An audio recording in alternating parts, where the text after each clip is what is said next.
သာသနာတော်နှစ်2560ပြည့်နှစ်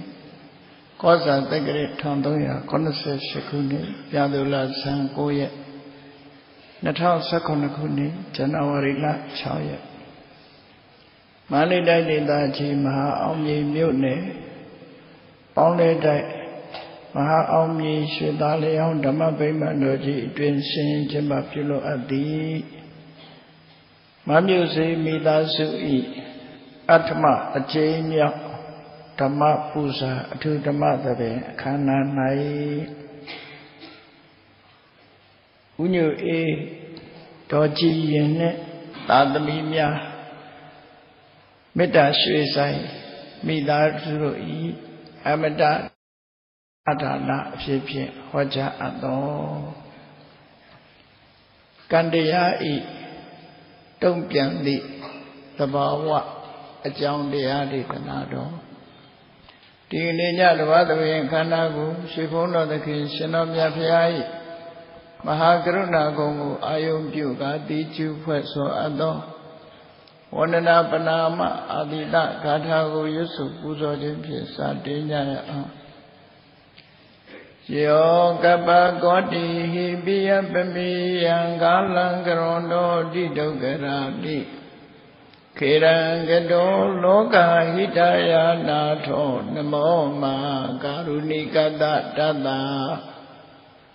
ယောနာထောဝိနိယမြာစွာတတ္တဝါဤ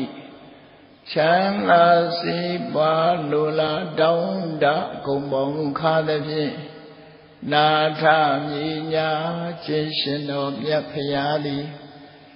ကပ္ပကောတိဟိပိဂရေကဘာအရေအတွက်သင်္ချာတို့ဖြင့်တော်လဲအပေမေယံရေအတွက်တိုင်းတာဖော်ပြခြင်းငါမစွမ်းနိုင်ပါသောကာလလေးအတင်ချေသိနေကဘာရှိကြသောကာလပတ်လုံးလောကဟိတယတတလောကဤအကျိုးစီးပွားအလုံးငါအတိဒုက္ခရာနိဥ္စာအသက်ချင်းလဲအင်္ဂါမေတ္တာကြီးမာသမိတာနှင့်တထာဇနီဆွန်ခြင်းကြီးဟုပြတိထဝေငါးသွဲအစုအလုံးခဲရင်တော်မူတော်ကိုကရွန်တော်ဘုရားဖြစ်ရန်ဤတန်ကြိုးကုတ်အားထုတ်တော်မူရသည်ဖြစ်၍ခေရန်လက်ချင်းမျက်လုံးအသက်ဆုံးရဲ့နှလုံးစိတ်ဝံကိုရောဤပင်မခြင်းတို့ကတောဘဝတဏ္ဍံချိန်ဖန်များစွာရောက်တော်မူခဲ့ရရှာလေပြီမဟာကရုဏီကတတတဝါများရင်ဝေတာကဲ့သို့တနာချစ်ခင်မဟာကရုဏာသောဒါသနာသသဝိတ္တရာများစွာတတဝါဤချမ်းသာစီးပွားလိုလားတောင်းတခုံပေါင်းခါသည်ဖြင့်နာထမြညာထိုးရှင်တော်မြတ်ဖရာအားနမောယုတိပြောင်းပြုတ်မံကိုလျော်၍ကရောယုကျိုးရှိခိုးခြင်းသည်အထုဘဝတုစင်စစ်မသွေဖြစ်ပါစေတည်း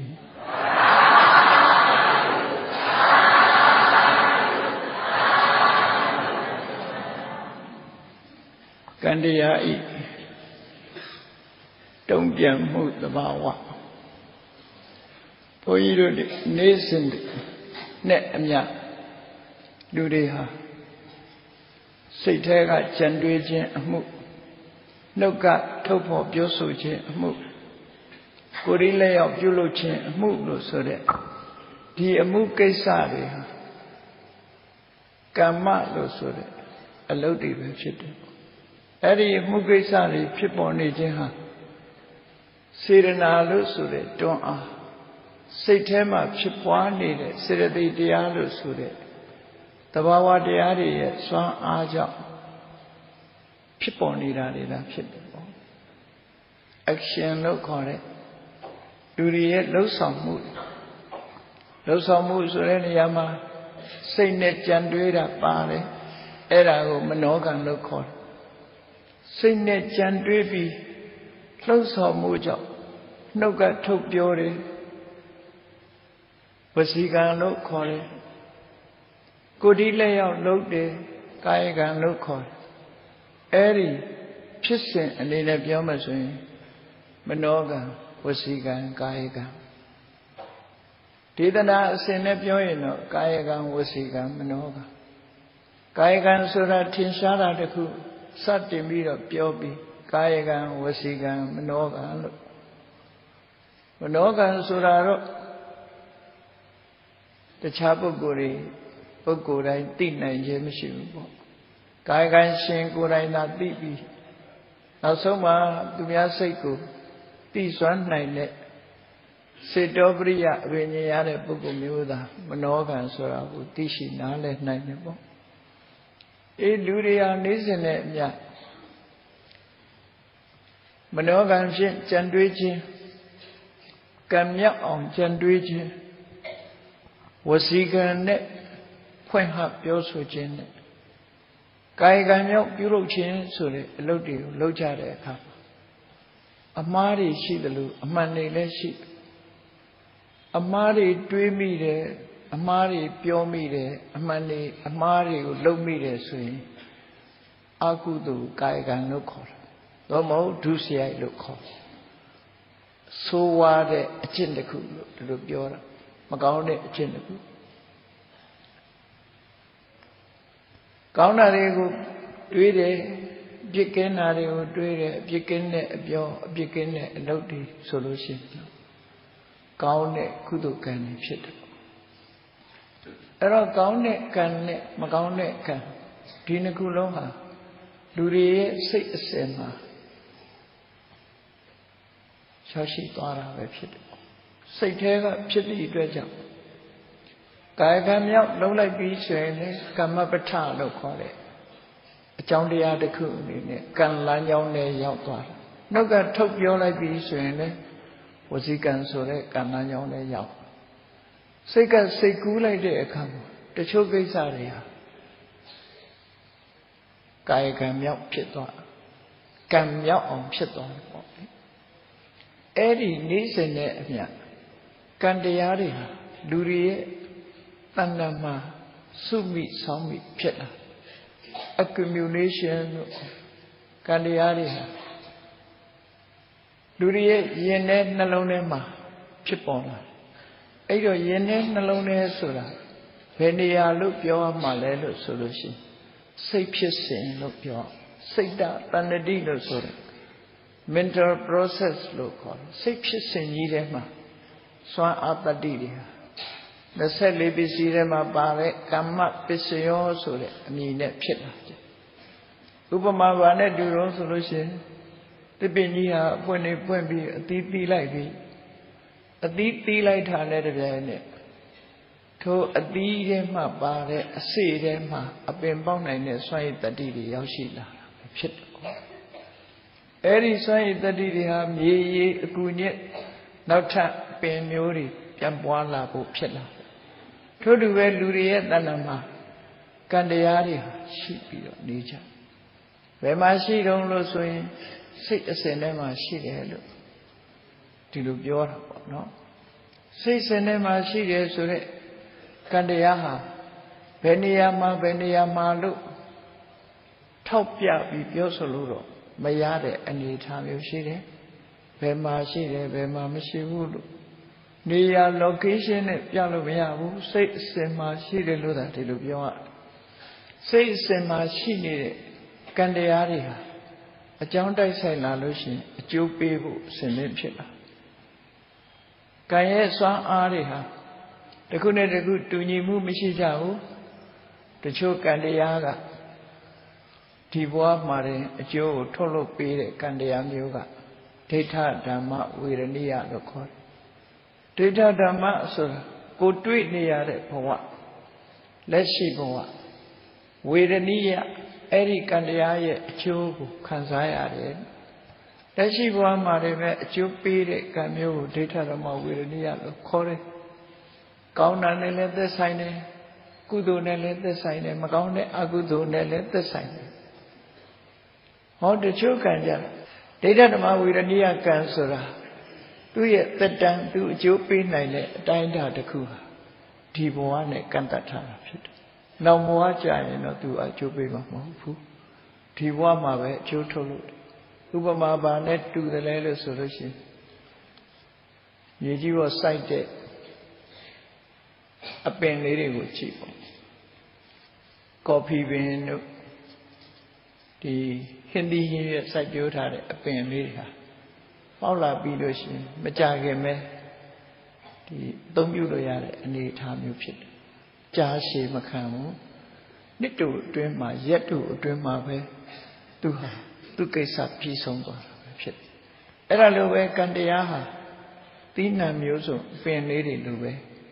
အခုစိုက်ပြီးမကြခင်ပဲအကျိုးအသီးတွေကိုသီးလာခရမ်းကျင်ပင်တို့ခရမ်းကျင်သီးဟာမကြခင်ပဲသီးလာတာပဲဖြစ်တယ်အဲ့ဒီအပင်လေးတွေမကြခင်ပဲသီးသွားပြီဒီပင်လေးဟာမကြခင်ပဲပြီးစီးသွားပြီဒီမျိုးစိတ်ကဖြစ်တဲ့အပင်လေးဟာကုံဆုံးသွားတာတို့ဒီလိုပြောလို့ရတယ်အဲ့ဒါဒိဋ္ဌဓမ္မဝေရဏိယကံလို့ခေါ်တယ်နောက်ဘဝဆိုလို့ရှိရင်ဘဝပြောင်းသွားလိုက်တာနဲ့တပြိုင်နက်သူက expire ဖြစ်တယ်လို့ပြောလို့ expire ကိုဟောတိကံလို့ဒီလိုဆိုလို့ကံအနေနဲ့တော့ဖြစ်သွားပြီနော်အကျိုးတရားအနေနဲ့ပေါ်နောက်ထပ်လာဖို့မရှိတော့ဘူးဒါပြီးဆုံးသွားပြီသူ့ရဲ့အလုပ်ပြီးသွားပြီလို့ဆိုနောက်ကံတစ်ခုကတော့ဥပပိစ္ဆဝေရဏိယလို့ခေါ်တယ်ဥပပိစ္ဆဝေရဏိယဆိုဤဘဝရဲ့အခြားမဲ့ဒုတိယဘဝမှာအကျိုးပေးတဲ့ကံမျိုးဒီဘဝနဲ့အနည်းဆုံးဘဝအကျိုးပေးအဲ့ဒါဟာအလယ်လက်တန်းတစ်ပင်မျိုးတွေနဲ့လားသရံတူတယ်ပေါ့အလယ်လက်တန်းတစ်ပင်ဆိုတာတင်းနှစ်အတွင်းသီးတယ်ဆိုတာအပင်မျိုးတွေနဲ့အလားသရံတူတယ်ပေါ့မကြခင်မဲ့သီးပွင့်ပြီးတော့အကျိုးတစ်ခုထုတ်လုပ်ပေးတယ်တက်တန်းသိပ်ပြီးတော့နောက်ဘဝတစ်ခုကိုတိဆောက်ပြီးရင်သူ့ရဲ့စွမ်းအားလည်းကုန်သွားတယ်ရိတရေကျိုးကိုပြီးနိုင်တဲ့စွမ်းအားဟာသူတဘဝပဲစေရနာတစ်ခုဒီဘဝတစ်ခုကကျိုးပေးပြီးရင်သူလည်း expire ဖြစ်သွားနောက်ဘဝတစ်ခုဒီကံကတော့ထပ်အကျိုးမပေးတော့ဘူးလို့ဆိုလို့တတိယအမျိုးအစားကတော့အပရာပရိယဝေရဏိယကံဆိုဖြည်းဖြည်းနေတတိယဘဝကနေစပြီးတန်မြာထဲမှာရှိနေတယ်ဗျသူဟာရှိထမ်းပင်တို့လိုဟာမျိုးပေါ့တစ်ပင်နဲ့ပြောမယ်ဆိုရင်အတော်နဲ့မကြည့်နိုင်ဘူးအတော်နဲ့မပွင့်ဘူးအတော်နဲ့မသီးဘူးပေါ့အဲ့ဒီလိုအသီးပွင့်အလွန်ကြာပြီးတော့မှရှည်ကြာရှည်ခံတဲ့တစ်ပင်များလို့တစ်ပင်ရဲ့အသီးများလို့ပဲတတိယဘဝကစပြီးသူ့အခွင့်အရေးဖြစ်ပေါ်လာပြီးကြုံကြိုက်တဲ့အချိန်တိုင်းမှာသူကအကျိုးပေးတာဖြစ်တယ်ပေါ့ဒါကြောင့်မို့အပရာပရိယသို့မဟုတ်အပရပရိယာယဒီဘဝဆိုတဲ့အချိန်နောက်ဘဝဆိုတဲ့အချိန်အဲ့ဒီအချိန်နှစ်ခုမှတပါးအပရဆိုတာမှတပါးဒီဘဝမှာဆိုတဲ့အချိန်ရဲ့နောက်ဘဝမှာဆိုတဲ့အချိန်ရဲ့အဲ့ဒီနှစ်ခုမှတပါးတင့်တော်တဲ့ဘဝတစ်ခုမှာအကျိုးပေးမဲ့ကံမျိုးအပရပရိယာယသို့မဟုတ်အပရာပရိယလို့ခေါ်တယ်ဘုရားမြတ်စွာဟောကြားတော်မူခဲ့တဲ့သုတ္တံပါဠိတော်တွေမှာတော့အပရပရိယာယလို့သုံးတယ်သို့သောအဘိဓမ္မာသင်္ဃာကျမ်းမှာအပရာပရိယလို့သုံးစကလုံးနှလုံးစလုံးဟာသူနည်းနဲ့သူမှန်ကန်ပါတယ်အပရာပရိယလို့လည်းခေါ်တယ်အပရပရိယာယလို့ခေါ်တယ်ပရိယာယဆိုတာအလက်အကျိန်အခွင့်အရေးနဲ့အခါဒီလိုဆိုလို့အလက်မြန်မာစကားမှာအလှဲ့ချအလုံးလုံးရင်ဒီနေ့ဟာဘု து အလှဲ့လဲလို့ပြောတာမျိုးလိုပဲပရိယာယဆိုတာအလှဲ့ချတို့ဆိုလို့တယ်ပေါ့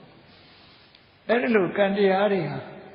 ဒီဘဝမှာမြန်မြန်ရင့်မှဲ့ပြီးတော့အကျိုးပေးတဲ့ကံဒုတိယဘဝလောက်မှရင့်မှဲ့နိုင်တဲ့ကံမျိုးတတိယဘဝလောက်ကျတတိယဘဝကနေစပြီးတော့ရင့်မှဲ့မှုဟာအချိန်ကြီးအများကြီးယူတဲ့ကံမျိုးလို့ကံ၃မျိုးရှိတယ်နော်အဲ့ဒီကံ၃မျိုးကအကျိုးမပေးတော့ဘူးဆိုရင်ဟောတိဖြစ်သွားပြီလို့ပဲပြောအောင်မှာပဲဖြစ်တယ်ပေါ့ကျိုးမပေးတော့တဲ့အရာ expire ဖြစ်သွားပြီဟောတိကံဖြစ်တယ်ဆိုတာအဲ့ဒီပဲဆိုလိုတယ်အဲ့တော့နေ့စဉ်နဲ့မြတ်ဘုန်းကြီးတို့တွေဟာကြံတွေးနေကြတဲ့အခါ တချို့ကြံတွေးမှုတွေမနောကအရာမြောက်သွားကြံတွေးမှုဆိုပါစို့တရားဝါဒီပေါ်မှာမေတ္တာထားလိုက်လို့ရှင်ချမ်းသာပါစေအဆင်ပြေပါစေဆိုရင်အပြပါဒဆိုတဲ့မနောကဖြစ်လာအဲ့ဒီလိုမဟုတ်ဘဲနဲ့အမုန်းတရားကိုအခြေခံပြီးဒီလူပျက်စီးသွားပါစေဒုက္ခရောက်သွားပါစေဆိုတဲ့အတွေးမျိုးဒေါသနဲ့တွေးလိုက်ရင်ဒါအကုသိုလ်မနောကဖြစ်သွားဗျာမိမိကိုယ်တိုင်ကဒီမိမိပိုင်ဆိုင်တဲ့ပစ္စည်းပေါ်မှာဆွတ်လွတ်နိုင်တဲ့အနာဘိစာအလောဘဆိုတာဖြစ်လာလို့ရှိရင်အဲ့ဒီဖြစ်မှုဟာကံအရာမြောက်သွားပြီးတော့မနောကံဖြစ်လာအေးဆန့်ကျင်မဲ့အနေနဲ့သူတော်ဘာပိုင်တဲ့ပစ္စည်းကိုမှကိုယ်ပစ္စည်းဖြစ်လို့တဲ့အဘိဇာဆိုတဲ့သဘောတရားပေါ်လာပြန်လို့ရှိရင်လေသူကလည်းပဲကံဒီကံအရာမြောက်သွားတယ်သူများပစ္စည်းယူသည်ဖြစ်စေမယူသည်ဖြစ်စေသူများပစ္စည်းကိုကိုယ်ပစ္စည်းလှုပ်ချင်တဲ့စိတ်ထဲမှာဖြစ်ပေါ်လာခြင်းဟာကံအရာမြောက်သွားတယ်အကုသိုလ်ကံဖြစ်သွားတယ်ဒီလိုဆိုနောက်မိစ္ဆာဒိဋ္ဌိလို့ဆိုတဲ့ຢာရဲ့တမ္မာဒိဋ္ဌိဆိုတဲ့ຢာကံကံရဲ့အကျိုးကိုလက်မခံဘူးလို့မယုံဘူးအတိမမပြုဘူးကံကံရဲ့အကျိုးကိုမြင်တဲ့အမြင်လုံးဝဆွန့်လွတ်လိုက်ပြီဆိုလို့ရှိရင်မိစ္ဆာဒိဋ္ဌိကံကံရဲ့အကျိုးကိုလက်ခံနဲ့ယုံကြည်တယ်ကိုလှုပ်တာကိုနဲ့ပဲသက်ဆိုင်တယ်လို့သိတယ်ဆိုရင်တမ္မာဒိဋ္ဌိရင်နဲ့နှလုံးထဲမှာဖြစ်ပေါ်လာတဲ့အမြင်နှမျိုးဟာလည်းပဲမြင်လိုက်တာနဲ့တပြိုင်နက်ကံအရာရောက်ပြီးတော့သွားတယ်တဲ့အဲ့ဓာတွေကစေရနာမဟုတ်ဘူးစေတသိက်အဘိဇ္ဇာဆိုတာလောဘပြာပါဒဆိုတာဒေါသမိစ္ဆာဒိဋ္ဌိဆိုတာဒိဋ္ဌိစေတသိက်ဖြစ်သူတို့ကိုတော့စေရနာလို့မခေါ်ဘူးစေရနာဟံဘိက္ခွေကမ္မဝရမိတို့ကာမပစ္စယောတို့မှာခေါ်တာကြတယ်စေရနာကိုပဲကံလို့ခေါ်တယ်အခုမနောကံမှာတော့စေရနာကိုခေါ်တာမဟုတ်ဘူးအလောဘဆိုတဲ့ဆွန့်လွတ်လို့တဲ့အလောဘသဘောတရားဖြစ်သွားလို့ရှိရင်လေကံအရာမြောက်တယ်အဒေါသစင်ပြေကြပါစေအမုန်းကင်းတယ်ကိုယ်စိတ်ထဲမှာဘု து အပေါ်မှာမုန်းတီးခြင်းမရှိဘူးမုန်းစရာကောင်းတဲ့ပုဂ္ဂိုလ်ပဲဖြစ်စေဘု து အပေါ်မှာမုန်းတီးမှုမဖြစ်အောင်မေတ္တာထားနိုင်တာကြအဲ့ဒါကံအရာမြောက်ပါပြီမေတ္တာတရားပွားနေခြင်းအပြင်လည်းကုသိုလ်ဖြစ်တယ်ဆိုတာအဲ့ဒါပြောနော်ကုသိုလ်ဖြစ်တယ်တမ္မာဒိဋ္ဌိကံကံရဲ့အကျိုးကိုလက်ခံတဲ့အမြင်အဲ့ဒီအမြင်ရှိလိုက်တာနဲ့ဒီပြိုင်နဲ့သူဟာလည်းပဲကုသိုလ်ကံဖြစ်သွားပြီလို့ဒီလိုဆိုလို့ရပေါ့အဲ့တော့နေစဉ်နဲ့အမြကံတရားတွေလူတွေရဲ့တဏ္ဍာမှာစိတ်အာယုန်နဲ့ဆုံတိုင်းလူတွေဟာတတိမထားမိဘူးဆိုလို့ရှိရင်အကောင်းဖြစ်ဖို့နည်းလာပြီးအဆိုးဖြစ်ဖို့တွေကများအဆိုးဖြစ်ဖို့လိုချင်လောဘကိုဖြစ်စေတတ်တဲ့အာယုန်ရဲ့သွေးဆောင်မှုလိုချင်စရာကောင်းတဲ့အာယုန်နဲ့တွေ့လိုက်တာနဲ့လောဘဖြစ်တယ်ထိုလောဘမှာထိုအာယုန်ထိုပစ္စည်းဟာသူများပိုင်တာလို့ဆိုလို့ရှိရင်သူများပိုင်တာကိုမှကိုပိုင်နေတယ်ဆိုရင်မတရားတဲ့အဘိဓါဆိုတဲ့လောဘဖြစ်လာတယ်ဒီလိုကွဲပြားခြားနားမှုတွေရှိတယ်အဲ့ဒါလို့အာယုန်ပေါ်မှာကိုမကြိုက်တဲ့အာယုန်ဆိုလို့ရှိရင်ဒေါသဖြစ်လာတယ်ကြိုက်တဲ့အာယုန်ဆိုလောဘဖြစ်လာအမြင်နဲ့ပတ်သက်ပြီးမှားတဲ့အမြင်မှန်ကန်တဲ့အမြင်ဒါတွေကလည်းပဲကံအရာမြောက်လာလေးစင်တဲ့အမြဘုန်းကြီးတို့တွေရဲ့နှလုံးသားထဲမှာကံတရားတွေဟာပြန်ပွားနေတယ်ဆိုတာတတိထားကြည့်ဖို့လို့ပေါ့အဲ့ဒီအချိန်မှာမြတ်စွာဘုရားရဲ့အဆုံးအမတရားကဘာတော့ဆိုရင်ဟုတ်ပြီလူတိုင်းမှာစိတ်ရှိတော့ဒီအာယုန်နဲ့တွေ့ပြီအာယုန်ဆိုဒီမှာလိုချင်စရာအာယုန်မုန်းတီးစရာအာယုန်ရှိနေမှာပဲအဲ့ဒီလိုချင်စရာအာယုန်နဲ့တွေ့ရင်လောဘဖြစ်တယ်မုန်းစရာအာယုန်နဲ့တွေ့ရင်ဒေါသဖြစ်တယ်ဆိုလို့ရှိရင်လောဘဒေါသကိုအခြေခံလိုက်တာနဲ့တပြိုင်နက်အကုသိုလ်ကံတွေလာပြန်တာပဲအေးအဲ့လိုမဟုတ်ဘဲနဲ့တတိတရားတံပစင်ညဆိုတဲ့ဆင်ခြင်တုံနဲ့ အလေးအကျင့်လုပ်ထားပြီဆိုရင်မုန်းစရာအာယုံဖြစ်တော်လဲဒေါသမဖြစ်ဘူးလိုချင်စရာအာယုံနဲ့စုံတော်လဲပဲတဏှာလောဘမဖြစ်ဘူးထိုအာယုန်တွေနဲ့ပတ်သက်ပြီးတော့တွေ့ဝေမှုဆိုမောဟလည်းမဖြစ်ဘူးအမှန်တရားကိုသိသည့်အတွက်ကြောင့်တွေ့ဝေမှုဆိုတာလည်းမဖြစ်ဘူးဒါကြောင့်မို့လောဘဒေါသမောဟဆိုတဲ့ဒီတဘာဝတရား၃မျိုးဟာအကုသိုလ်ရဲ့အရင်မြစ်တာလည်းဖြစ်တယ်ပေါ့အလောဘအဒေါသအမောဟဆိုတဲ့ဒီတရား၃ခုကြတော့ကုသိုလ်မှန်သမျှရဲ့အမြစ်ကြီးတစ်ဖွယ်ဖြစ်တယ်ဒါကိုဟေတုပစ္စယောလို့ခေါ်တာပဲဖြစ်တယ်ပေါ့အဲ့တော့ကိုယ်တဏ္ဍမှာလောဘမဖြစ်အောင်တတိထားပြီးအလောဘနဲ့ဖယ်ရှားပြစ်ဖို့လိုဒေါသဆိုတာကိုအဒေါသဆိုတာနဲ့ဖယ်ရှားပြစ်ဖို့လိုတယ်မောဟဆိုတဲ့အဆိုတရားကိုလည်းအမောဟဆိုတဲ့အသိဉာဏ်နဲ့ဖယ်ရှားအဲ့လိုဖယ်ရှားနိုင်မှကောင်းကျိုးချမ်းသာကိုပေးနိုင်တဲ့ကုသိုလ်ကံတွေဟာကိုယ့်ရင်ထဲမှာစင်စစ်မပြတ်ဖြစ်လာမှာကုသိုလ်ကံတွေရဲ့အကျိုးတရားသည်ကောင်းကျိုးကိုပေးတယ်အကုသိုလ်ကံရဲ့အကျိုးတရားသည်ဆိုးကျိုးကိုပေးတယ်လို့အဲ့တော့ကံတရားတွေဟာကုသိုလ်ကံပဲဖြစ်ဖြစ်အကုသိုလ်ကံပဲဖြစ်ဖြစ်လက်တုပ်ပြန်တတ်တဲ့သဘောတရားရှိတယ်မိမိရဲ့စိတ်နေသဘောထားတိုင်းကံတရားကလက်တုပ်ပြန်တယ်အကြမ်းမြင်ပြောရမယ်ဆိုလို့ရှိရင်နော်အကြမ်းမြင်ပြောရမယ်ဆိုလို့ရှိရင်ဒေါသရဲ့လက်တုပ်ပြန်မှုကိုခံရတဲ့ပုဂ္ဂိုလ်တွေဟာအယုဆိုးအကြည်တန်ဖြစ်တယ်ဖြစ်လေရပါ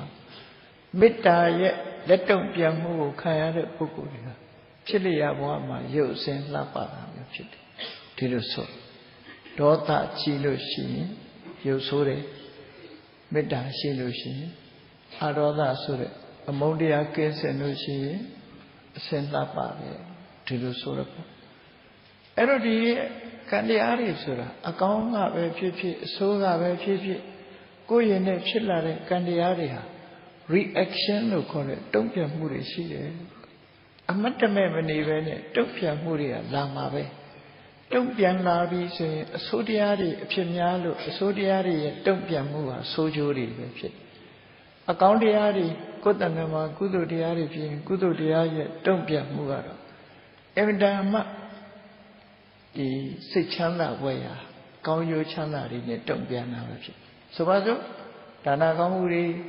ဘဝဆက်တိုင်းပြုလုပ်ခဲ့တဲ့ပုဂ္ဂိုလ်တွေဘုံဘုဒ္ဓဘဝမှာလူတန်းမှုတွေများတဲ့ပုဂ္ဂိုလ်စီးပွားဥစ္စာအစဉ်တပြေတိုးတက်ပြီးတော့နေတယ်ဒါသူ့ရဲ့တုံ့ပြန်မှုလို့ခေါ်တယ်အမတ်တမဲ့နေရင်သိချင်မှသိတယ်နော်နှစ်ပေါင်းများစွာအရှင်ရလာအောင်လူမှုတန်းမှုဒါနကောင်းမှုတွေကိုပြုတဲ့ပုဂ္ဂိုလ်တွေကမွဲသွားတယ်လို့မရှိဘူးဒါဘယ်သူကတုံ့ပြန်ဒါနတုံ့ပြန်တယ်လို့ခေါ်တယ်သီလကိုချင်းတရားငယ်စဉ်ကတည်းကကောင်းတဲ့ပုဂ္ဂိုလ်စီဘယ်တော့မှဘဝမှာအခြေအနေဆိုးတွေမဖြစ်ဘူးဒါဟာသီလရဲ့တုံ့ပြန်မှုလို့ခေါ်တယ်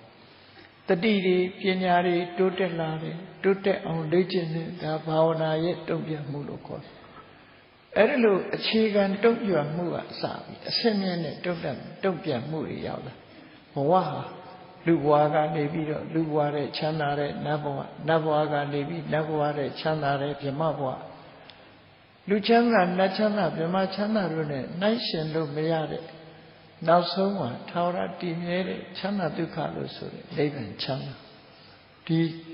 ကံတရားတွေတုံ့ပြန်ပို့ဆောင်ပေးခြင်းတာလည်းဖြစ်တယ်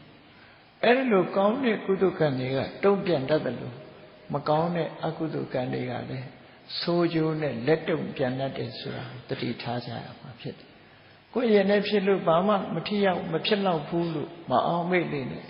တုံ့ပြန်မှုတွေကလာတတ်တယ်ပေါ့ဒီနေ့တစ်ချိန်ကျရင်စူဆောင်းပြီးလာရင်အားရှိလာတာနဲ့တုံ့ပြန်ဒါနဲ့ပတ်သက်ပြီးတော့မြတ်စွာဘုရားကဆုံးမပေးထားတာကံတရားတွေရဲ့သဘောတရားနဲ့ပတ်သက်ပြီး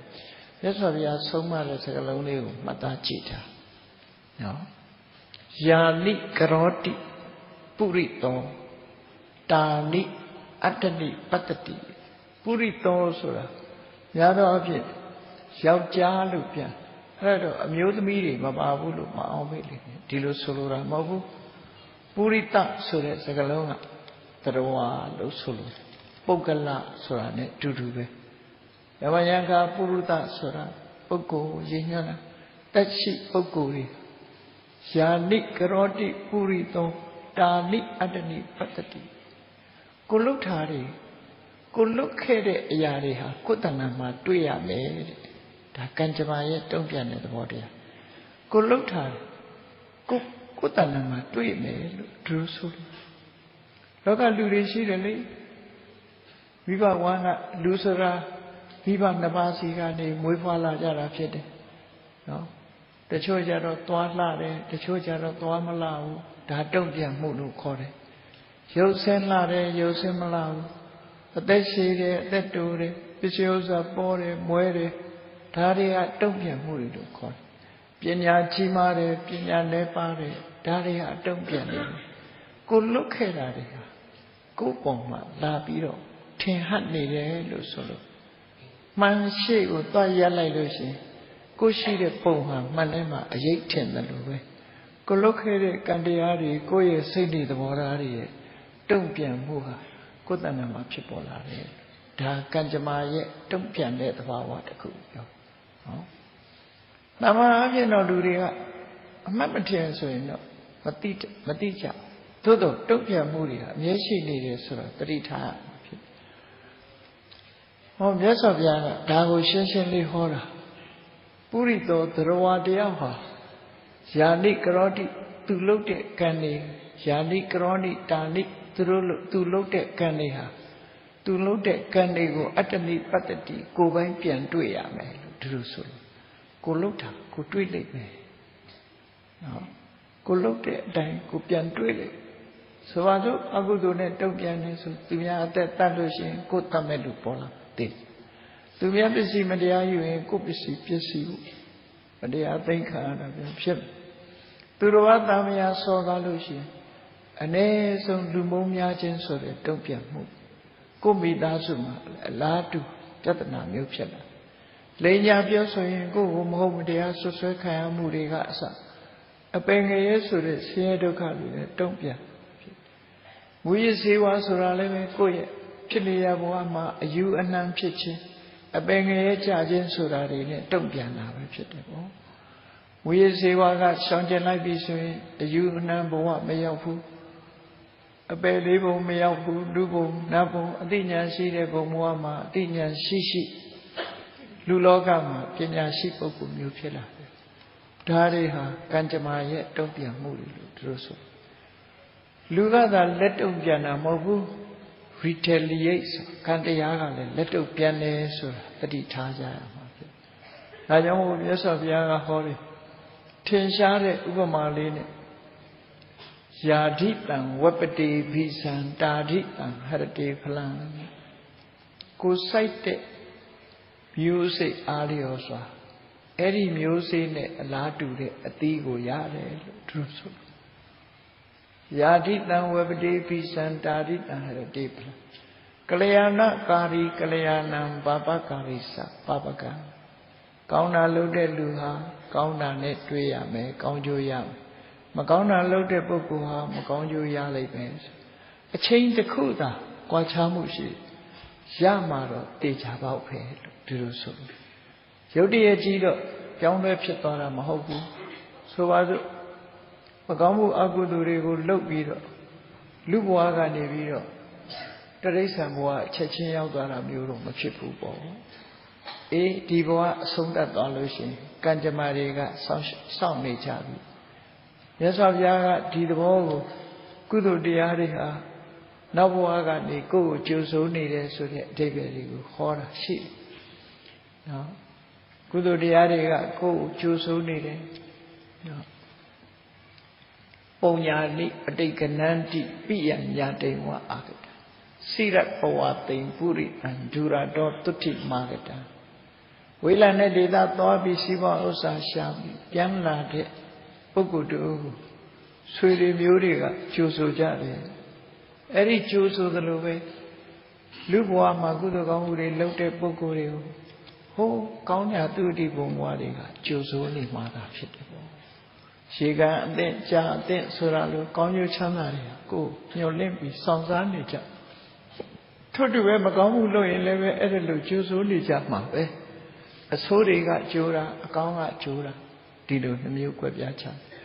အဲ့တော့ဘုန်းကြီးတို့တွေတတိကြီးစွာထားပြီးဆင်ញင်တုံတရားနဲ့ကိုယ်တဏ္ဍာမှာတတ်နိုင်တယ်ဗျ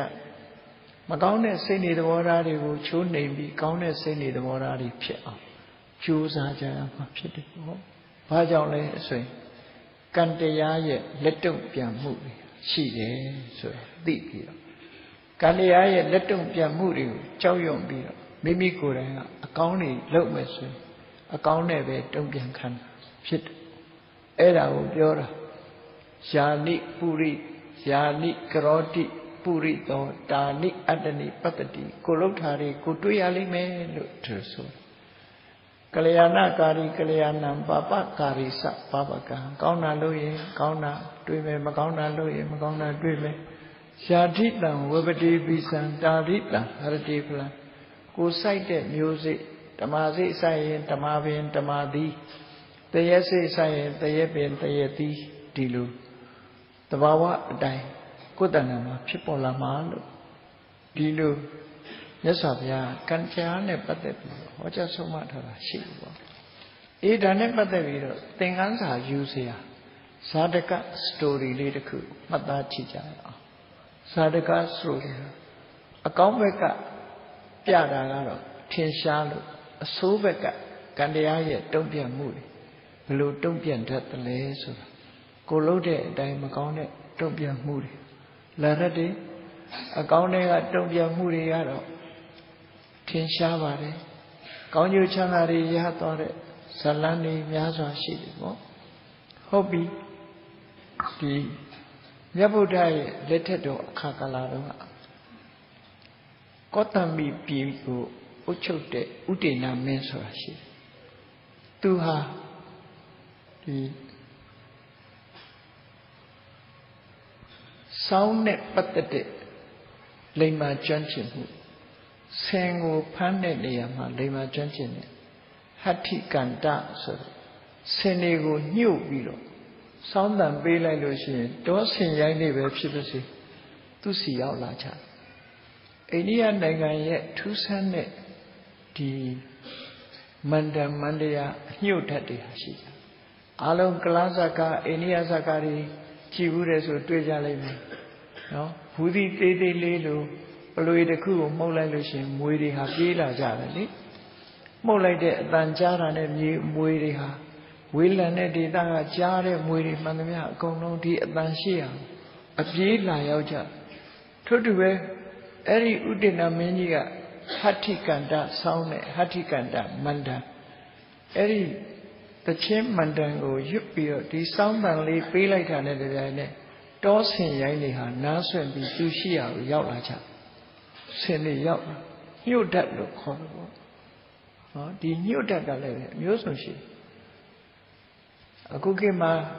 ခြင်ကြိုက်တဲ့အရဒေသတွေမှာဆိုလို့ရှိရင်မီးထွန်းထားလို့ရှိရင်ခြင်တွေကအဲ့ဒီအကုန်စုလာကြတယ်လို့ဆိုဒါလည်းညှို့တတ်တစ်မျိုးပဲပေါ့နော်အဲ့ဒီလိုဆင်တွေကိုညှို့တတ်နဲ့ဆွဲယူနိုင်တဲ့စွမ်းရည်တတ္တိရှိတဲ့ဥဒေနာမင်းကြီးဟာကောသမိပြည်မှာထီးနှံဆိုင်တဲ့သူ့မှာမိဖုရား3ဦးရှိတယ်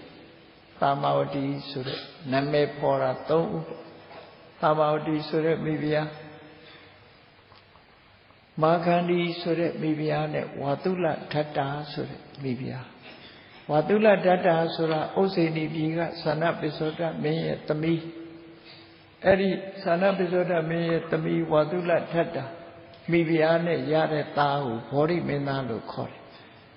ဘောဓိမင်းသားဘောဓိမင်းသားကိုသူ့အဖေက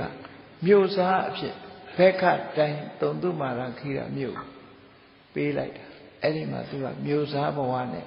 နေထိုင်တယ်ပေါ့အဲ့ဒီလိုနေထိုင်တဲ့အခါတုမာရခိရမှာသူကဒီမင်းသားချမ်းသာကြွယ်ဝတော့သူဘာလုပ်လဲလို့ဆိုသူများနဲ့မတူတဲ့လှပတဲ့နန်းဆောင်ကြီးတစ်ခုကိုဆောက်လုပ်တယ်မြန်မာရာဇဝင်ထဲမှာလည်းပဲရွှေနန်းကြော့ရှင်ဆိုတာရှိတယ်သူများနန်းဆောင်တွေနဲ့မတူအောင်လှလှပပကြော့ကြော့ရှင်းရှင်းနဲ့ဆောက်တဲ့နန်းတော်ကြီးမှာနေလို့သူ့ကိုရွှေနန်းကြော့ရှင်လို့ရာဇဝင်ဆရာတွေကမှတ်တမ်းတင်တာလည်းရှိခဲ့အဲ့ဒီဗောဓိမင်းသားဟာတုမာရကိရမြို့မှာ đi có cái nụ thả lúc khỏi ni ye ni để cha quen nhí từ ra design xoay vì ấy khi cả là design về nhà xin đi xí đó sao lâu gì ấy mà design xoay vì và tôi đấy mà đủ đấy design ở tết thâu vì rồi tôi này đấy sản năng nhiều sao lâu đấy mà sản năng nhiều bí đó đấy thì mình nói xin em mà phải bỏ ra đấy jealousy ka blau so de misriya po le stinginess lo ko ko ma shi da lo tu mya ko ma shi se chan ai di misriya so de won do de sait nei thabo ra ka blau thi aung dukha pe lai ton so di saw lu de tatama sia chi panya shin po no khu khe so lo shin saw lu de architect Pituka xia gì nào tiếp nhận đủ đấy cả tu nán xong rồi á cha bị rồi đi design rồi tu yêu bị rồi sau khai mà solo tu nán xong này bị rồi ấy đi Pituka xia gì vậy nhận lâu nó phải cũng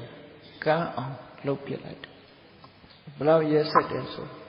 nào thằng mà sau này ông lúc tu hà giờ sẽ chăn nhau từ tiệm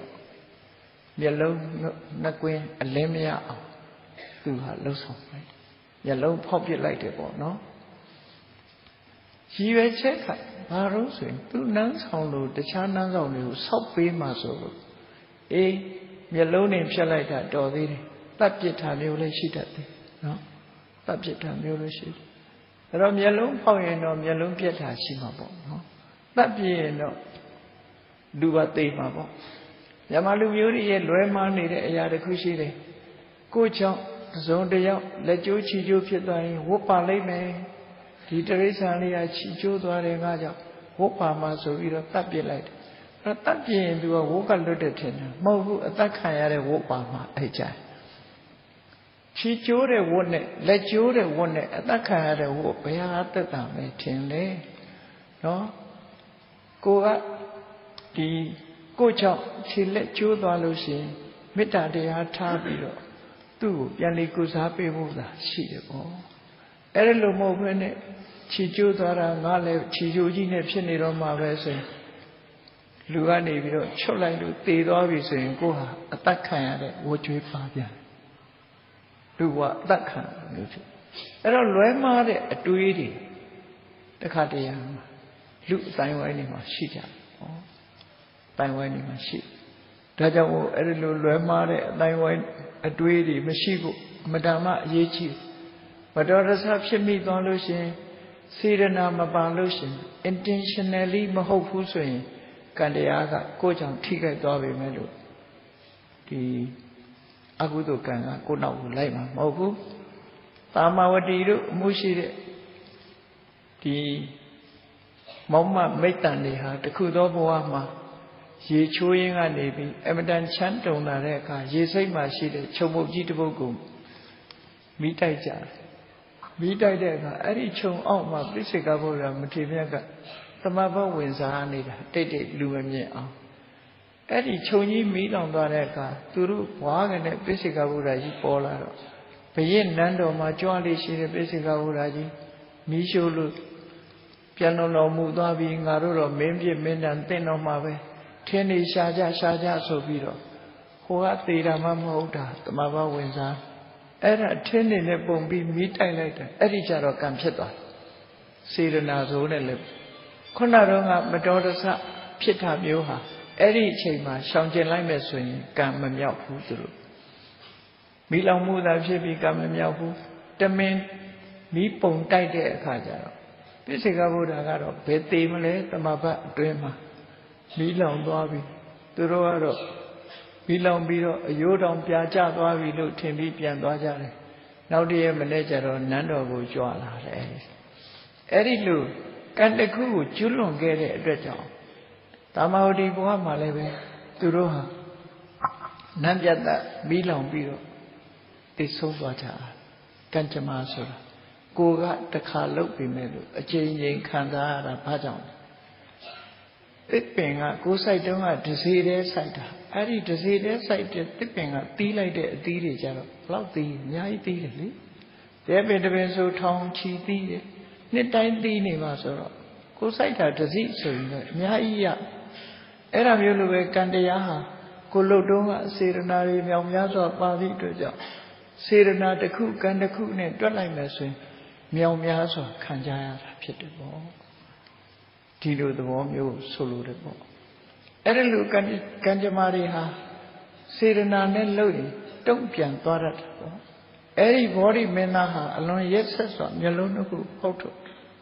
အဲ့ဒီအကြောင်းကိုယဟန်တန်ဃာတွေကကြားတဲ့အခါမြတ်စွာဘုရားသွားဆောက်ရှင်ဗျာဘောဓိမင်းသားတော်တော်ရက်ဆက်တဲ့လူတစ်ယောက်ပဲ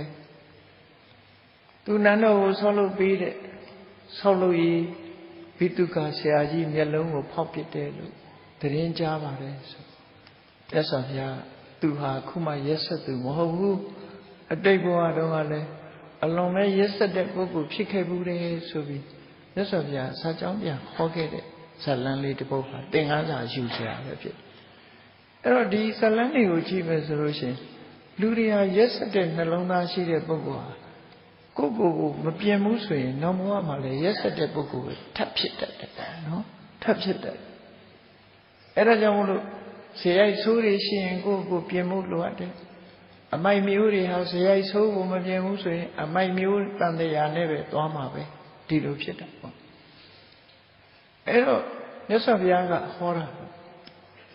လွန်ခဲ့တဲ့ဘဝတုန်းကမြတ်စွာဘုရားရဲ့အလောင်းတော်ဟာတက္ကသိုလ်ပြည်မှာဓိတာပါမောက္ခလို့ဆိုတယ်အယမျက်နှာအယလေးမျက်နှာကလာရောက်ပြီးပညာသင်ကြတဲ့ကျောင်းသားတွေကိုပညာသင်ပေးတဲ့တက္ကသိုလ်ဆရာကြီးဖြစ်ခဲ့တယ်အဲ့ဒီအချိန်မှာဗာရဏသီမြို့ကဘုရင်သားတော်မင်းသားဘုရင်တွေကသူတို့သားတွေပညာတတ်ဖို့အတွက်တက္ကသိုလ်ပို့ချတထေးတွေကပို့ချတယ်ပုံနာတွေကပို့ချပတ်စံတတ်နိုင်တဲ့ပုဂ္ဂိုလ်တွေကဝေးလံတဲ့ဒေသတက္ကသိုလ်တွေပညာသင်ပို့ကြ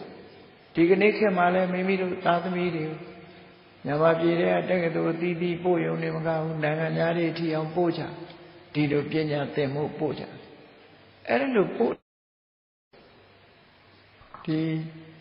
ဗာရဏသီကလာတဲ့မင်းသားဟာသူများနဲ့မတူဘူး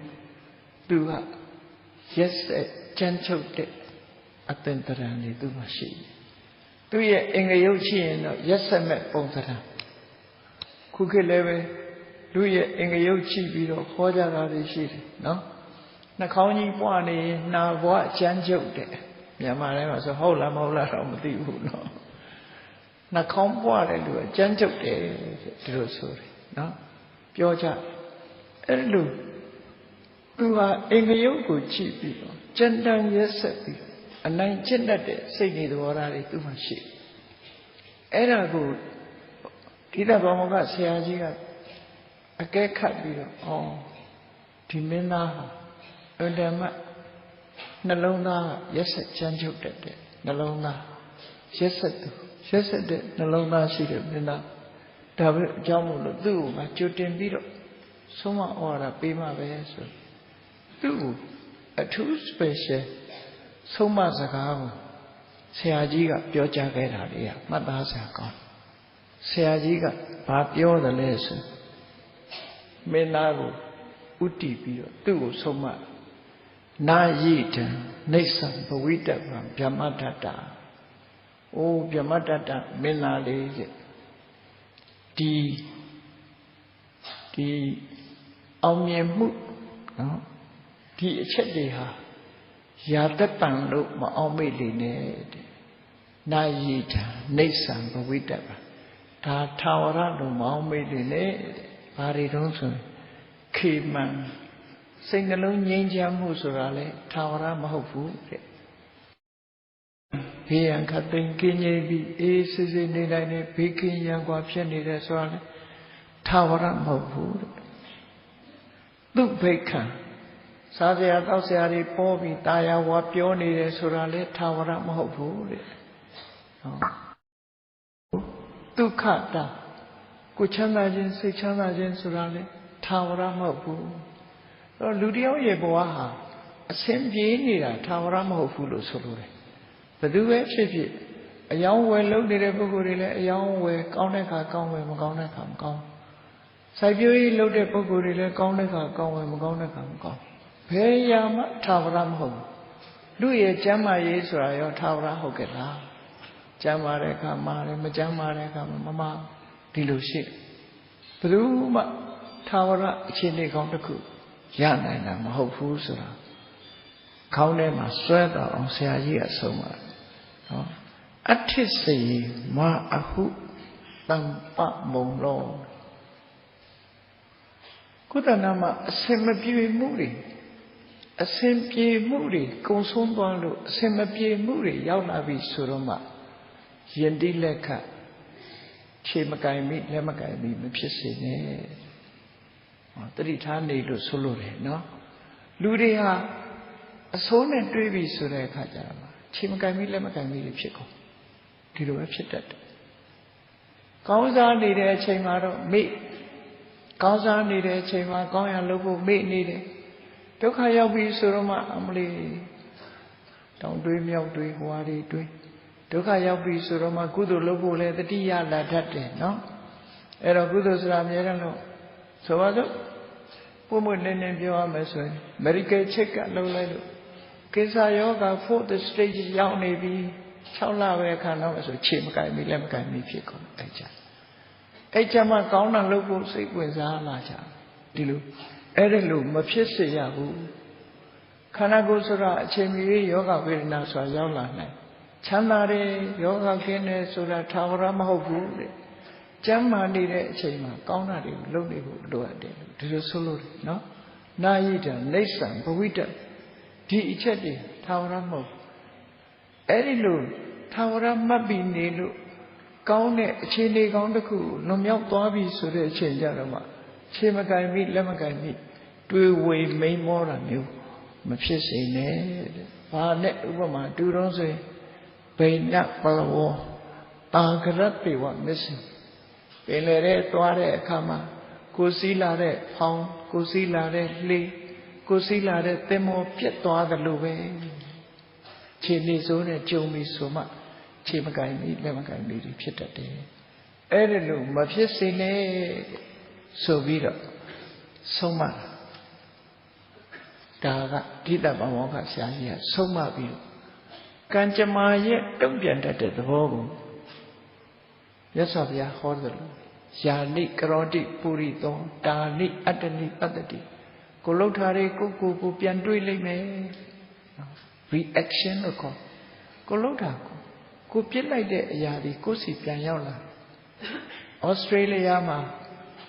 အော်စီလို့ခေါ်ကြတယ်ဩစတြေးလျနိုင်ငံမှာ aborigine လို့ခေါ်တယ်ဒီမူလကျွန်းနေလူသားတွေရှိတယ်ပေါ့နော်မူလကျွန်းနေလူသားတွေ aborigine အဲ့ဒီ aborigine တွေသုံးတဲ့လက်နဲ့တစ်ခုရှိတယ်ဘူမရင်လို့ခေါ်တယ်ခက်ကောက်အဲ့ဒါကိုပြစ်လိုက်လို့ရှိရင်အဲ့ဒီဘူမရင်ကကိုယ်စီပြန်ရောက်လာရင်ဖမ်းရတယ်သူကနော်ဖမ်းတတ်မှာမဖမ်းတတ်ရင်ကိုယ်ပြန်ဒုက္ခပဲအဲ့ဒီဘူမရင်ဆိုတဲ့လက်နဲ့လိုပဲကံကြမ္မာဟာလည်းပဲကိုယ်စီပြန်ရောက်လာတတ်တယ်ဒီလိုဆိုလို့ယာနိကရောတိပုရိသောတာနိအတ္တနိပတ္တိသူများဆိုပြီးကိုယ်ကလှုပ်ထားတဲ့အရာကိုယ်ပေါ်မှာလာတွေ့လိုက်မယ်လာတွေ့နိုင်တယ်ဆိုပြီးကလျာဏကာရီကလျာဏံပါပကာရီသပပကံယာရိတံဝဗတိပိသံတာရိတံဟတတိပလံကိုစိုက်တဲ့မျိုးစေ့အတိုင်းအတီးကိုရသလိုကောင်းတာလုပ်ရင်ကောင်းကျိုးရမယ်မကောင်းတာလုပ်ရင်မကောင်းကျိုးရမယ်ဆိုတဲ့ကံကြမ္မာရဲ့လက်တုံ့ပြန်မှုတွေကံတရားရဲ့လက်တုံ့ပြန်မှုတွေရှိတယ်ဆိုတာကိုငါတပည့်သတိထားပါလို့သူ့ကိုဆုံးမအောင်ပေးတယ်နော်အဲ့လိုဆုံးမဥပမာတော့ပေးလို့ပညာတတ်လို့ပြန်သွားတဲ့အခါဟိုကြတဲ့အခါသူသင်လာတဲ့ပညာရက်တွေကိုပြဖခင်လို့တဲ့ဘုရင်ကြီးကသူ့ကိုမင်းမြောက်တယ်ထီလန်းကိုဆက်ခံစေအိမ်ရှင်မင်းသားဘွားကနေပြီးတော့နောက်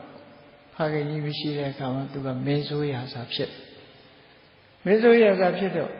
အသွင်မတူအိမ်လူမဖြစ်ဆိုတာလေ သူ့ရဲ့အကြံပေးပရောဟိတ်ကလည်းသူ့လိုပဲစိတ်နေသဘောထားခြင်းကကြံတန်နေရစ်စစ်တယ်အကျဉ်းနာကဲ့မဲ့အဲ့သူကဘာကြံပေးလို့ဆိုလို့ရှင်မင်းကြီးကျွန်တော်တို့မှာလက်နဲ့လည်းရှိတယ်ပစ္စည်းဥစ္စာလည်းပြည့်စုံတယ်စစ်အင်အားလည်းကောင်းတယ်ဒီသဗ္ဗုဒိတ်ကျွန်းလုံးမှာရှိတဲ့တိုင်းပြည်တွေကိုလှည့်ပြီးတော့သိမ်းရအောင်တိုက်ခိုက်လူယူပြီးသိမ်းမယ်ဆိုသူကြံပေးတဲ့အတိုင်းဧကတိဘယင်ဘွားကိုရခြင်းလို့တိုင်းပြည်တွေကိုလှည့်လည်ပြီးတော့သိမ်းပိုက်တယ်သိမ်းပိုက်တာအဲ့ဒီခေတ်ကသူတို့သိမ်းလို့ရရှိသွားတဲ့မြို့ပြပေါင်းဟာကင်တန်အငယ်လေးတွေပေါ့ဘယင်တွေအုပ်စိုးတဲ့ထီနန်းပေါင်း1000ရှိတယ်အဲ့တော့မင်းပေါင်း1000ကိုသူတို့ဖမ်းဆီးပြီးတော့အကုန်လုံးအာဏာကိုလူယူပြီးတော့ရရှိတာအဲ့ဒီမှာတန်းနေတာတော့ဘုရားလောင်းဒိဋ္ဌပမောက္ခဆရာကြီးနေထိုင်တဲ့တက္ကသိုလ်ပြည်ကိုတော့သူတို့မသိရသေးဘူးနောက်ဆုံးအချိန်တက္ကသိုလ်ပြည်ကိုသိမ်းဖို့သွားတယ်သွားတဲ့အခါတက္ကသိုလ်ပြည်ကဒိဋ္ဌပမောက္ခဆရာကြီးနဲ့ဒီအကြံဉာဏ်ကောင်းတဲ့ပုဂ္ဂိုလ်တွေရဲ့လုံယုံစိတ်ချအောင်ရန်သူတွေမတိုက်ခိုက်နိုင်အောင်စီမံဆောင်ရွက်ထားတဲ့အတိုင်းကြံ့ကြံ့ခံတယ်မင်းပေါင်း1000ဝိုင်းပြီးတော့တိုက်ပြီးမလို့မအောင်မြင်ဘူးမအောင်မြင်တဲ့အခါကျတော့ဒီဟာရဏတိဒီမင်းသားဘဝကလာတဲ့ဒီဘယင်ဟာခင်္ဃမြေနားကညောင်မင်းကြီးအောင်မှာသူတို့စခန်းချတယ်စခန်းချပြီးသူ့ရဲ့အကြံပေးပရောဟိတ်ကြီးကိုခေါ်ပြီးတော့ပြောတယ်တို့ဒီမှာတိုက်နေတာကျန်တာတွေကသိအခက်ခဲမရှိဘူးအခုတက္ကသိုလ်ပြည်တိုက်လို့တို့မရနိုင်ဘူးဖြစ်နေတယ်ဘာလို့ရင်ကောင်းမလဲဆိုတော့အကြံပေးတဲ့လူကလည်းအလွန်ရက်ဆက်တယ်အဲ့တော့နတ်တွေရဲ့အကူအညီယူမှဖြစ်မယ် sacrifice လုပ်မယ်အခုဖမ်းထားတဲ့မင်းတွေ1000ရှိသူတို့ရဲ့မျက်လုံးတွေကိုဖောက်ပြီးတဲ့အခါကျရင်ကိုခွဲပြီးသူတို့ရဲ့နှလုံးသားတွေအသေးတွေအူတွေနဲ့ရှစ်ပူဇော်မှုကိုလုပ်ကြတယ်လူရိုင်းနေရဲ့အစဉ်လားအဲ့တိုင်းပဲရှိတယ်ရှေးတုန်းကလေနော် sacrifice လုပ်တယ်ဆိုတာအဲ့ဒီသဘောတပ်ချက်ပြီးတော့ရစ်ပူဇော်မယ်အဲ့လိုရစ်ပူဇော်ရင်အလွယ်တကူနဲ့သူတို့လိုချင်တဲ့ဟာအောင်မြင်လိမ့်မယ်လို့ဆိုပြီးတော့လုပ်ကြတယ်ဒီကနေ့ခေတ်မှာလည်းပဲဓမြတိုက်တဲ့လူတွေတောရွာတွေမှာဆိုလို့ရှိရင်နတ်ဆင်သွားပြီးအရက်ဆိုင်ဆက်တာတို့ချက်နဲ့သွားပြီးတော့ပူဇော်ပြီးတော့ရှိတယ်ခဏခေတ်မှာဒီလိုပဲပူဇော်ပတ်သက်မှုလုပ်ပြီးတဲ့အခါကျတော့သူတို့လုပ်ချင်တဲ့အလုပ်ကိုလုပ်နေနတ်ဆိုတာလည်းအကောင်းကြီးမဟုတ်ဘူးလူတွေလိုပဲနော်ဆိုးတဲ့အကောင်ရှိတယ်ဆိုးတဲ့အကောင်ကတော့သဘောကျကောင်းကြမှာပေါ့လူပဲဖြစ်ဖြစ်နတ်ပဲဖြစ်ဖြစ်ဆိုးရတဲ့အကောင်ကဆိုးရတာပဲလူဆိုးရှိတယ်လို့နတ်ဆိုးလည်းရှိတာပဲအဲ့တော့အဲ့လိုကြံစီပြီးတဲ့အခါတိတ်တဆိတ်တူးချင်းကိုခေါ်တွေ့အမှတ်တမဲ့ခေါ်ပြီးတော့အတွင်းထဲမှာဒီလက်ဝှေ့သမားအားကောင်းတဲ့သူတို့မွေးထားတဲ့လက်ဝှေ့ကြော်ကြီးတွေထဲထဲမှာထားပြီးတော့အဲ့ဒီဘယင်လဲဝင်လာရောတခါလဲလက်ဝှေ့သမားကမေ့သွားအောင်ရိုက်ချလိုက်ချပြီးရင်မျက်လုံးထုတ်ဗိုက်ခွဲအဲ့ဒါတွေနဲ့လူ1000မင်း1000ကိုတပ်ပစ်ပြီးအဲ့ဒါတွေနဲ့ရှင်းတဲ့ပူဇော်မျက်လုံးတွေထုတ်ပြီးရှင်းတဲ့ပူဇော်ပြီးသူတို့တိုက်ပွဲအောင်မရစေဖို့နတ်တင်နေဆိုပါစို့အဲ့လိုရဲဆက်ဒီလိုလုတ်ပြီးတဲ့အခါနောက်ဆုံးအချိန်ချိုးပန်းတဲ့အနေနဲ့မင်း1000ကိုတပ်ပြီးရင်းနဲ့ပူဇော်ပြီးစစ်စီစမောင်းတီးပြီးတော့တက္ကသိုလ်ပြည်ကြီးကိုဝိုင်းပြီးတော့စစ်ထိုးတဲ့အခါမှာဘုရင်ကိုယ်တိုင်ဆင်စည်းပြီးတော့ရှေ့ကပါလာတော့အဲ့ဒီတက္ကသိုလ်မျိုးဆော့ဘီလူကြီးတကောင်ဟာသူတယောက်ပဲမြင်ရတယ်သူစီတန်းတန်းမတ်လာပြီးဘုရင်ကြီးရဲ့မျက်လုံးတစ်ဖက်ကိုဆွဲထုတ်သွားတယ်နော်ချက်ချင်းပဲသူ့ကကံကြမ္မာကတုံ့ပြန်လိုက်တာသူ့ရဲ့မျက်လုံးကိုအမတန်မှကြီးမားတဲ့ဘလူးကြီးတကောင်ဂျိုင်းရဲ့အမတန်မှကြီးမားထွားကျိုင်းတဲ့အကောင်ကြီးကသူ့စီလာတဲ့ပြီသူဟာကြောက်မဲ့ဖွယ်ရုပ်အစင်းကြီးဆိုတော့ ကြောင်ကြည့်နေတဲ့အချိန်မှာမျက်လေးဖောက်ယူသွားသူ့ရဲ့လက်သေးကြီးနဲ့ကော်ပြီးတော့မျက်လုံးတစ်ဖက်ကိုဖောက်ယူသွားသွေးရဲတန်ရဲနဲ့အမတမနာကျင်လာတဲ့အခါတူညီသောကံကြမ္မာရဲ့တုံ့ပြန်မှုကြောင့်သူဟာနောက်တန်းကိုပြန်ပြီးတော့အဲ့ဒီမြောင်မဲ့အောက်မှာပြန်ပြီးတော့ယောဂဝေဒနာကိုအောက်ဤဆေးသမားတော်ဆေးကုဖို့လုပ်နေတဲ့အချိန်မှာပက်လက်လန်ပြီးအိတ်နေတဲ့အချိန်လေးမှာပက်လက်လန်ပြီးတော့ဒီမျက်လုံးတစ်ဖက်ဖောက်ထုတ်ခံလာရတဲ့ဒုက္ခကိုခံစားနေရတဲ့အချိန်ငှက်တကောင်ကတစ်ပင်ပေါ်မှာအသေးကောင်တစ်ကောင်စားပြီးတော့အယိုးပါချီလာပြီးအဲ့ဒီမှာစားပြီးတော့အဲ့ဒီငှက်ကအဲ့ဒီအယိုးကိုလွတ်ချလိုက်တယ်အယိုးကလည်းချွန်ထက်နေတာအဲ့ဒီအယိုးလွတ်ချလိုက်တဲ့အယိုးကကြံတဲ့သူ့မျက်လုံးတဲ့ကြီးဝင်ဆိုင်တယ်ဟောအဲ့တော့သူဟာမျက်လုံးနှစ်ဖက်စလုံးပြက်အဲ့ဒီကြတော့မှသူ့ဆရာကြီးရဲ့အဆုံးအမစကားခေါင်းထဲမှာပေါ်လာတယ်မင်းမရက်ဆက်နဲ့မင်းသားမရက်ဆက်လေနဲ့မချမ်းတမ်းလေနဲ့အနိုင်မကျင့်လေနဲ့ယာနိကရောတိပုရိသောတာနိအတ္တနိပတ္တိသူများကိုလှုပ်လို့ရှင်အဲ့ဒီသူများအလောက်ခံရတယ်လို့ကိုယ်တရားမှာဖြစ်ပေါ်လာတတ်တယ်သူများကိုမျက်စိကန်းအောင်လုပ်ရင်ကိုယ်လည်းမျက်စိကန်းလာတတ်တယ်ဆိုတဲ့ဆုံးမစကားကိုပြန်ပြီးတော့အဲ့ချတော့မှတတိယပြီးယူကျုံမရစိုက်ကြီးတငယ်နဲ့ငိုကြွေးပြီးနောက်ဆုံးမှာနန်းတော်လည်းပြန်မရောက်ရဘူးနောက်ဆုံးအချိန်မှာသူ့မိဖုရားချောလှလေးတတိယလို့မျက်ရည်ဆက်လက်နဲ့ငါတော့မမြင်ရတော့ဘူးငါမိဖုရားလေးငါမမြင်ရတော့ဘူးဆိုပြီးဝမ်းနဲ့ခြေကွဲပြီးဒီနေရာမှာပဲသူဟာသိဆုံးသွားဘုရင်ကြီးလည်းသိဆုံးသွားရောကြံတဲ့တတ်တွေဟာကစင်ကလျားဖြစ်ပြီးတော့ထွက်ပြေးကုန်ကြအားလုံးဟာအဲ့ဒီနာမှာဖျို့ဖျဲပြိုကွဲပျက်စီးသွားသူဟာစိတ်ဆင်းရဲခြင်းကြီးစွာနဲ့ကံကြမ္မာရဲ့တုံ့ပြန်မှုကိုခံလိုက်ရပြီးအပင်ငရဲကိုကြာရောက်သွားတယ်ဆိုပြီးမြတ်စွာဘုရားကသင်္ကန်းစာယူဖို့အတွက်ဘောဓိမင်းသားဟာခုမှရက်ဆက်တာမဟုတ်ဘူးအဲ့ဒီတုန်းကလည်းပဲမျက်လုံးတွေလူတစ်ထောင်ရဲ့မျက်လုံးတွေကိုဖောက်ပြတာသူပဲအဲ့ဒီတုန်းကလည်းဒီလိုရက်ဆက်တဲ့အလုပ်တွေလုပ်လို့သူကိုယ်တိုင်ဒုက္ခခံရတယ်ဆိုတဲ့အကြောင်းကိုမြတ်စွာဘုရားပြန်ဟောတယ်ပရောဟိတ်ကဒေဝဒတ်ဖြစ်ခဲ့တဲ့တက္ကသိုလ်အဓိတပါမောက္ခဆရာကြီးကတော့ငါဘုရားကိုယ်တိုင်ပဲဖြစ်တယ်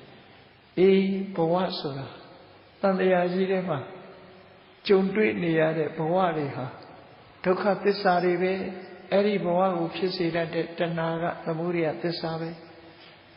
အဲ့ဒီသမုဒိယကိုဖယ်ရှားနိုင်မှဒုက္ခនិရောဓဆိုတဲ့နိဗ္ဗာန်ကိုရမှာဖြစ်တယ်နိဗ္ဗာန်ရခြင်းရဲ့အကြောင်းတရား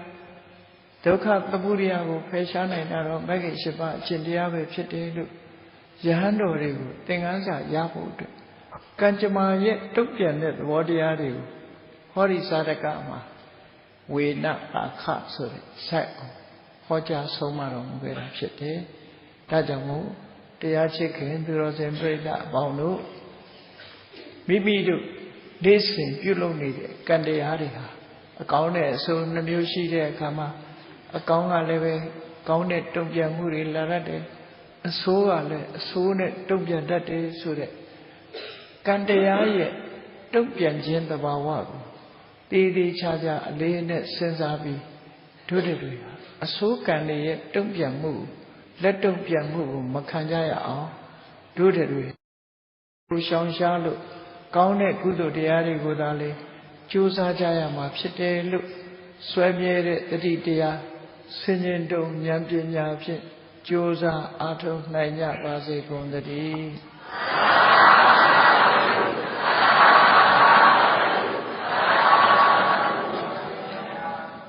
မေတ္တာပို့ရအောင်တတဝါများစွာသိရန်กว่าချမ်းသာကြပါစေတတဝါများစွာသိရန်กว่าချမ်းသာကြပါစေမေတ္တာရည်ချမ်း သောငါဖြံငြိမ်းချမ်းကြပါစေမေတ္တာရေချမ်းသောငါဖြံငြိမ်းချမ်းကြပါစေသက်ရှိချမ်းသာသိချမ်းသာလူရဆန္ဒပြည့်ပါစေ